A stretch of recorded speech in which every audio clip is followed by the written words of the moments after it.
दोस्तों, आज हम एक बेहद खास और जरूरी टॉपिक पर बात करने वाले हैं। SIP यानी सिस्टमैटिक इन्वेस्टमेंट प्लान में इन्वेस्टमेंट करते समय हमें कौन कौन सी गलतियों से बचना चाहिए।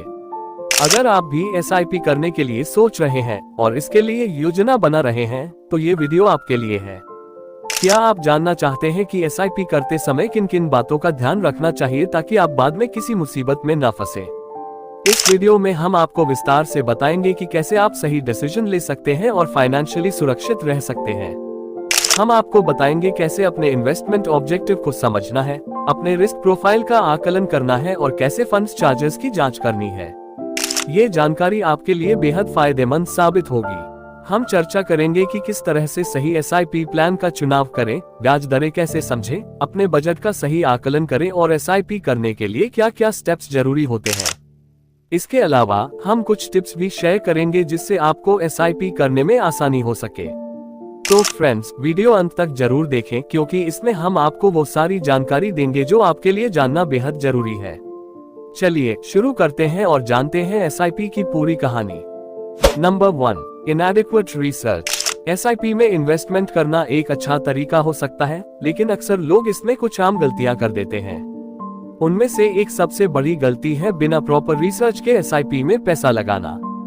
जब आप किसी म्यूचुअल फंड में इन्वेस्टमेंट करते हैं तो ये बहुत जरूरी है कि आप उस फंड के बारे में पूरी जानकारी हासिल करें। इसका मतलब है कि आपको ये देखना चाहिए कि उस फंड का पिछला प्रदर्शन कैसा रहा है, पिछले कुछ वर्षों में उसने कैसा रिटर्न दिया है। ये जानना महत्वपूर्ण है क्योंकि इससे आपको यह अंदाजा लगेगा कि फंड भविष्य में कैसा प्रदर्शन कर सकता है।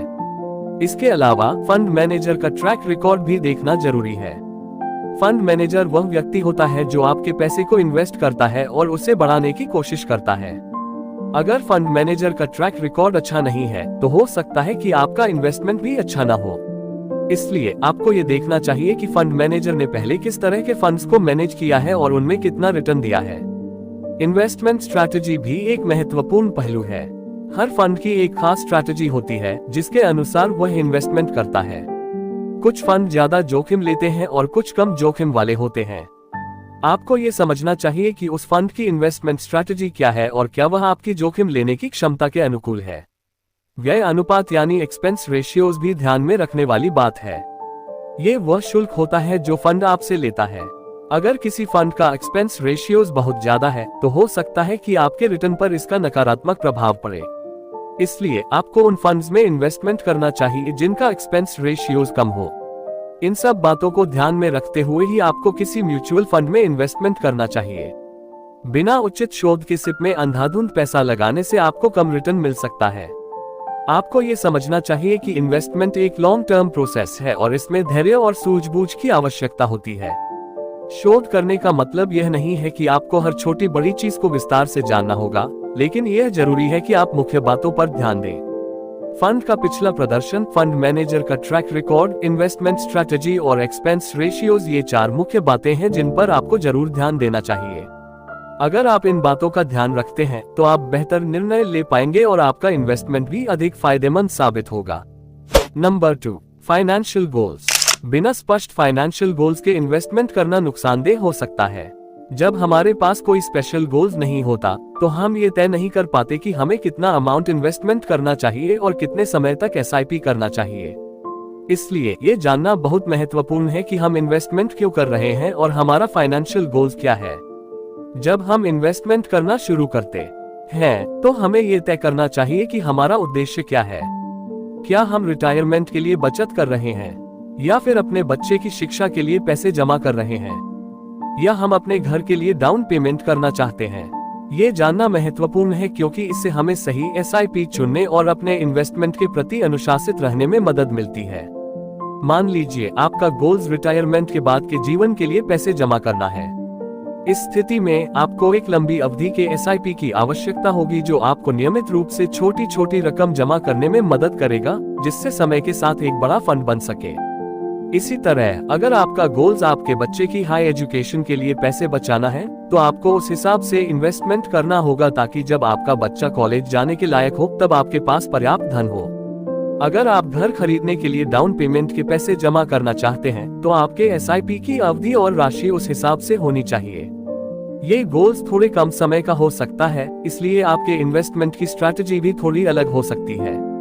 स्पष्ट फाइनेंशियल गोल्स होने से हमें ये पता चलता है कि हमें कितना अमाउंट इन्वेस्टमेंट करना है और कितने समय के लिए। ये हमें इन्वेस्टमेंट करने में अनुशासन बनाए रखने में भी मदद करता है।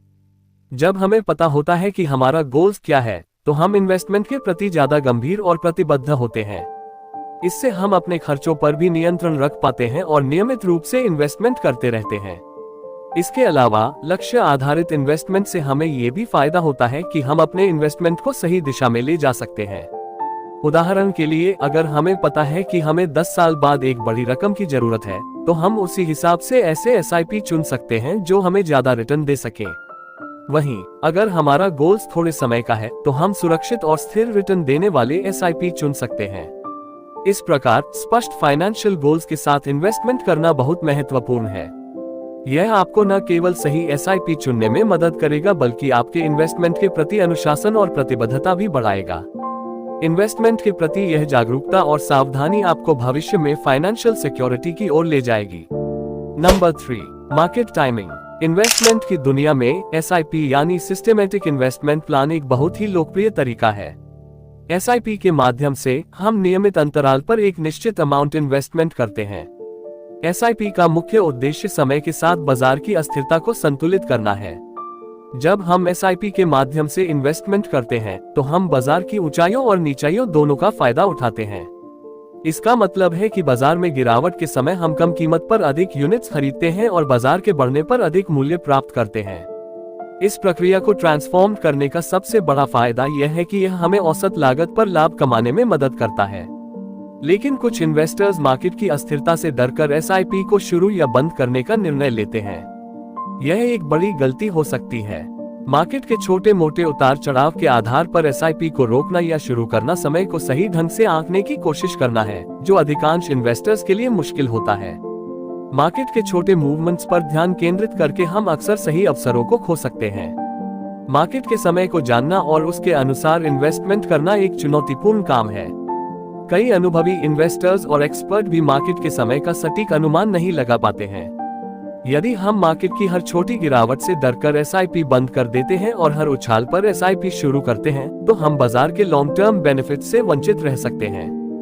SIP का मकसद ही यही है कि हम मार्केट की अस्थिरता से बिना घबराए नियमित इन्वेस्टमेंट करते रहें। भावनाएं इन्वेस्टमेंट के निर्णयों को प्रभावित कर सकती हैं। जब मार्केट गिरता है, तो हम डर के कारण इन्वेस्टमेंट बंद कर सकते हैं, और जब बाजार बढ़ता है, तो हम लालच के कारण ज्यादा इन्वेस्टमेंट कर सकते हैं। ये भावनात्मक निर्णय हमें लॉन्ग टर्म बेनिफिट से दूर कर सकते हैं। SIP का फायदा यह है कि यह हमें अनुशासन में रखता है। ये हमें नियमित रूप से इन्वेस्टमेंट करने की आदत डालता है, चाहे बाजार का हाल कुछ भी हो। इसके अलावा SIP का एक और बड़ा लाभ ये है कि यह हमें छोटे छोटे इन्वेस्टमेंट करने की अनुमति देता है। हमें बड़ी रकम की आवश्यकता नहीं होती। हम अपनी सामर्थ्य के अनुसार छोटी रकम भी इन्वेस्टमेंट कर सकते हैं और धीरे धीरे एक बड़ी धनराशि बना सकते हैं। SIP का यही फायदा है कि यह हमें लंबी अवधि में बड़ा लाभ कमाने का मौका देता है, बशर्ते हम नियमित रूप से इन्वेस्टमेंट करते रहें और मार्केट की अस्थिरता से न घबराएं। इस प्रकार मार्केट की अस्थिरता से बचने के लिए SIP को बंद या शुरू करने के बजाय हमें इसे नियमित रूप से जारी रखना चाहिए और अपने इन्वेस्टमेंट गोल्स पर ध्यान केंद्रित करना चाहिए। भावनात्मक निर्णयों से बचकर और SIP के माध्यम से नियमित इन्वेस्टमेंट करके हम अपने फाइनेंशियल गोल्स को आसानी से प्राप्त कर सकते हैं। Number 4, investment amount. SIP में आपके पैसे डालने का मतलब होता है कि आप अपने पैसों को किसी खास जगह पर लगाते हैं ताकि वे आपके लिए कुछ और पैसा कमा सके। आपके पैसे लगाने का निर्णय आपके पैसे और आपके गोल्स पर निर्भर करेगा। ये जानना महत्वपूर्ण है कि आपका गोल्स क्या है और आप कितना जोखिम उठा सकते हैं। अगर आप कम इन्वेस्टमेंट करते हैं, तो शायद आपको अपने गोल्स तक पहुंचने में ज्यादा समय लगेगा, या फिर आप शायद ही अपने गोल्स को पूरा कर पाएंगे। इसके विपरीत, अगर आप अधिक इन्वेस्टमेंट करते हैं, तो आपको अपनी मंथली EMI का भुगतान करने में मुश्किल हो सकती है। इसलिए बहुत महत्वपूर्ण है कि आप सोच समझकर और ध्यान से इन्वेस्टमेंट करें। अपने गोल्स को ध्यान में रखते हुए आपको उन इन्वेस्टमेंट्स को सेलेक्ट करना चाहिए जो आपके लिए सही हैं। आपको ध्यान में रखना चाहिए कि आप किस तरह का इन्वेस्टमेंट कर रहे हैं, कितना समय लगेगा और क्या आप वास्तव में उन इन्वेस्टमेंट को बनाए रख पाएंगे। अगर आपको अधिक सहायता की आवश्यकता है तो आप एक फाइनेंशियल एडवाइजर से संपर्क कर सकते हैं। वह आपको आपके गोल्स के अनुसार सही इन्वेस्टमेंट की सलाह देंगे और आपकी फाइनेंशियल कंडीशन को मजबूत करने में मदद करेंगे। Number 5, diversification. इन्वेस्टमेंट करने के समय जोखिम को कम करने और अधिक लाभ प्राप्त करने के लिए डाइवर्सिफिकेशन बहुत महत्वपूर्ण है। यहाँ जोखिम और लाभ के बीच एक संतुलित समानता बनाना है। अगर हम अपना पैसा केवल एक जगह में इन्वेस्टमेंट करते हैं तो हमें अधिक जोखिम उठाना पड़ सकता है। यदि उस जगह पर कुछ गलत हो जाता है तो हमारा पूरा इन्वेस्टमेंट खतरे में हो सकता है। इसलिए हमें अपने पैसे को अलग अलग जगहों में इन्वेस्टमेंट करने की आवश्यकता है।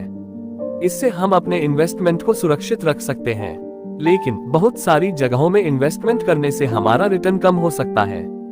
क्योंकि हम सभी जगहों में थोड़ा थोड़ा पैसा ही इन्वेस्टमेंट कर रहे हैं, इसलिए हमें अधिक लाभ की आशा करने की जगह हमें निराशा का सामना करना पड़ सकता है। इसलिए हमें एक संतुलित दृष्टिकोण बनाए रखना चाहिए। हमें विभिन्न जगहों में इन्वेस्टमेंट करने की जरूरत है, लेकिन हमें अपने इन्वेस्टमेंट को संतुलित रखना भी जरूरी है। हमें ऐसे इन्वेस्टमेंट को सिलेक्ट करना चाहिए जो हमें अधिक लाभ दे सके और हमें सुरक्षित भी रखे। इसके लिए हमें अपने इन्वेस्टमेंट को अलग अलग मेथड्स में बांटना चाहिए। हम किसी इन्वेस्टमेंट फंड में, किसी शेयर मार्केट में और किसी रेजिडेंशियल इन्वेस्टमेंट में इन्वेस्टमेंट कर सकते हैं। इससे हम अपने इन्वेस्टमेंट को संतुलित रख सकते हैं और अधिक लाभ प्राप्त कर सकते हैं। अंत में यह अहम है कि हम अपने इन्वेस्टमेंट के लिए डाइवर्सिटी लाएं, लेकिन उसे संतुलित बनाएं। इससे हम जोखिम को कम कर सकते हैं और अधिक लाभ प्राप्त कर सकते हैं। Number 6, not reviewing and adjusting. स्थायी इन्वेस्टमेंट की तरह SIP इन्वेस्टमेंट भी लंबी अवधि का होता है। इसमें आप नियमित रूप से पैसा इन्वेस्टमेंट करते हैं और उसे लंबे समय तक रखते हैं। इसका मुख्य उद्देश्य लंबे समय तक इन्वेस्टमेंट करके हाई प्रॉफिट कमाना होता है।